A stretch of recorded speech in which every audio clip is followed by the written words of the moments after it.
आगे तोर लुगवा में हमर सुगवा, आगे तोर लुगवा में हमर सुगवा छौरी गे भटक गेलो।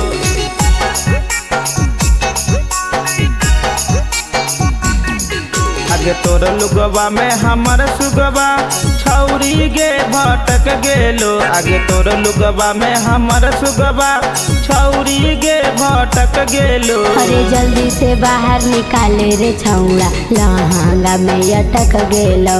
जल्दी से बाहर निकाले रे छौड़ा लहंगा में अटक गेलो। आगे तोर लुगवा में हमर सुगवा छौरी गे भटक गेलो। आगे तोर लुगवा में हमर सुगवा छौरी गे भटक गेलो। अरे जल्दी से बाहर निकाले रे छौड़ा लहंगा में अटक गेलो। जल्दी से बाहर निकाले रे छौड़ा लहंगा में अटक गेलो। आगे तोर लुगवा में हमर सुगवा, आगे तोर लुगवा में हमर सुगवा छौरी गे भटक गेलो। अरे जल्दी से बाहर निकाले रे छौड़ा लहंगा में अटक गेलो। लहंगा में अटक गेलो। आगे की करियो छौरी ने सूझो उपैया, सूझो उपैया। अरे मानी ले बात न बने निरदैया, निरदैया। आगे की करियो छौरी ने सूझो उपैया। अरे मानी ले बात न बने निरदैया।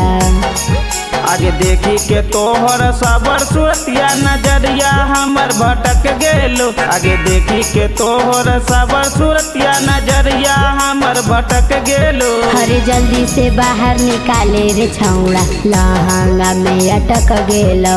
जल्दी से बाहर निकाले रे छौड़ा लहंगा में अटक गेलो।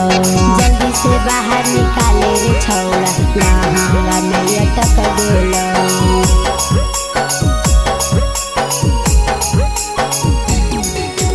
जल्दी से बाहर निकाले रे छौड़ा लहंगा में अटक गेलो। आगे करे गे छौरी तू तनी सबर गे, तनी सबर गे। अरे जनी सटाओ छौड़ा ठोर में ठोर रे, ठोर में ठोर रे। आगे करे गे छौरी तू तनी सबर गे। अरे जनी सटाओ छौड़ा ठोर में ठोर रे। आगे ऊपर से रूदल सही डालल को भीतरा सटक गेल। आगे ऊपर से रूप से सही डालल को भीतरा सटक गेलो। अरे जल्दी से बाहर निकाले रे छौड़ा लहंगा में अटक गेलो। जल्दी से बाहर निकाले रे छौड़ा लहंगा में अटक गेलो।